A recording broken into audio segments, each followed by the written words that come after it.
જય માતાજી દોસ્તો, સ્વાગત છે તમારું કીકુ રેસીપીમાં। તો આજે આપણે સવારના નાસ્તામાં ચા સાથે ખાઈ શકાય તેવી ક્રિસ્પી પૂરી બનાવીશું। આ પૂરી તમે બાળકોને નાસ્તામાં પણ આપી શકો છો। તો આજે સવારના નાસ્તામાં ચા સાથે લેવાય તેવી આપણે મેંદાની પૂરી બનાવીશું। તેના માટે મેં અહીંયા 1 કપ જેટલો મેંદો લીધેલો છે। હવે આપણે તે મેંદામાં 1 ચમચી જેટલા તલ એડ કરીશું। આ અડધી ચમચી જેટલો અજમો લીધેલો છે। અજમાને આપણે આવી રીતના હાથથી મસળીને એડ કરી દઈશું। અને આ 1 ચમચી જેટલું જીરું લીધું છે।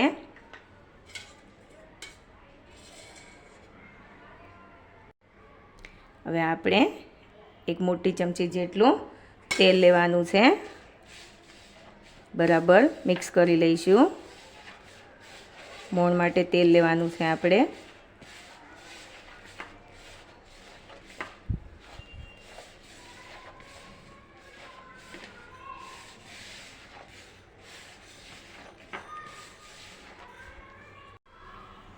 તો હવે સ્વાદ પ્રમાણે મીઠું એડ કરીશું। અને આ કસૂરી મેથી લીધેલી છે થોડીક, તેને આપણે આવી રીતના હાથેથી મસળીને એડ કરી દઈશું। બધું બરાબર મિક્સ કરી લઈશું। આવી રીતના મુઠ્ઠી પડે તેવો મોણ દેવાનો છે આપણે।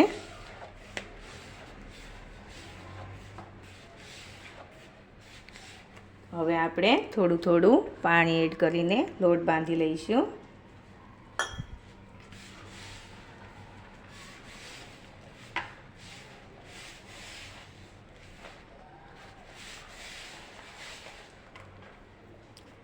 થોડું પાણી એડ કરીશું।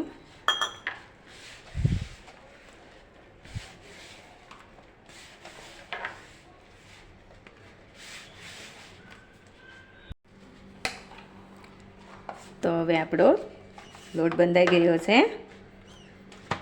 આવી રીતના આપણે લોટ બાંધી લેવાનો છે। હવે આપણે તેને 10 મિનિટ ઢાંકીને રાખી મૂકીશું। તો હવે 10 મિનિટ થઈ ગઈ છે। જોઈ લઈએ આપણે। લોટ બરાબર સેટ થઈ ગયો છે, જોઈ શકો છો। આવો આપણે લોટ બાંધવાનો છે। હવે આપણે લોટને તેલવાળો હાથ કરીને મસળી લઈશું। બહુ કઠણ પણ નહીં અને બહુ ઢીલો પણ નહીં, એવો આપણે મીડિયમ લોટ બાંધવાનો છે।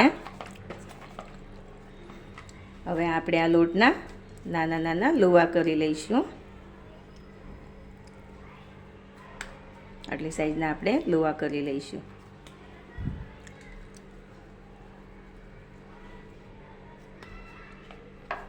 આવી રીતના આપણે બધા લુવા કરી લઈશું। તો હવે આપણે આ એક લુવાને પાટલી ઉપર થોડો કોરો લોટ છાંટી લઈશું અને આવી રીતના વણી લઈશું।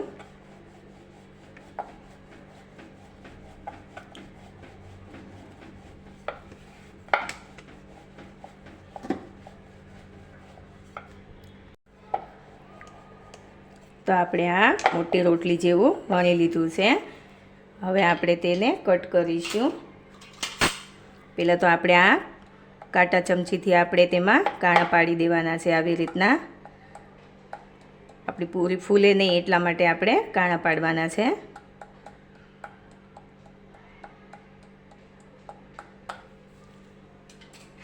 હવે આપણે તેને કટ કરી લઈશું। આવી રીતના પહેલાં વચ્ચેથી કટ કરીશું અને આવી રીતના આપણે સ્લાઈસ કરી લઈશું। તમારે ગોળ પૂરી વણવી હોય તો ગોળ પણ બનાવી શકો છો, પણ આ બાળકોને નાસ્તામાં સરસ લાગે છે એટલા માટે મેં આવી રીતના પૂરી બનાવી છે। તો હવે આને આપણે તળી લઈશું। તો આપણું તેલ ગરમ થઈ ગયું છે। હવે આપણે તેમાં પૂરીને તળી લઈશું। મીડિયમ તેલ રાખ્યું છે ગરમ।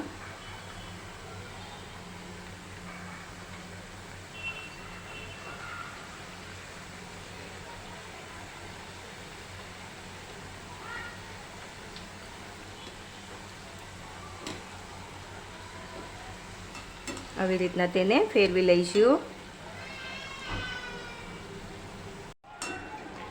પૂરીને આપણે ફેરવી લઈશું।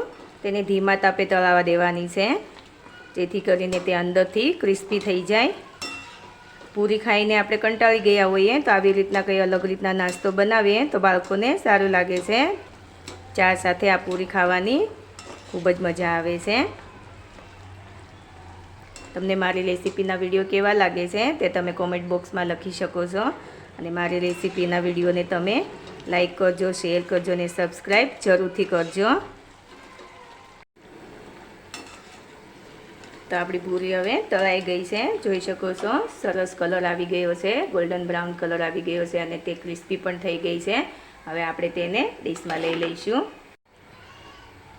અને આવી રીતના આપણે બીજી પૂરી પણ તળી લઈશું.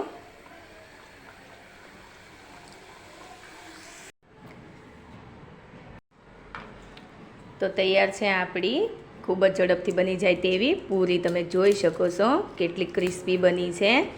મોઢામાં મૂકતા જ ઓગળી જાય તેવી આપણી પૂરી બની છે. એકદમ ક્રિસ્પી અને કડક પૂરી બની છે. તો આવી પૂરી તમે પણ ખૂબ જ આસાનીથી ઘરે બનાવી શકો છો અને આ પૂરી ચા સાથે ખાવાની ખૂબ જ મજા આવે છે. તો તમે પણ આવી પૂરી ઘરે એકવાર જરૂરથી ટ્રાય કરજો અને મારી ચેનલને લાઈક કરજો, શેર કરજો અને સબસ્ક્રાઈબ જરૂરથી કરજો.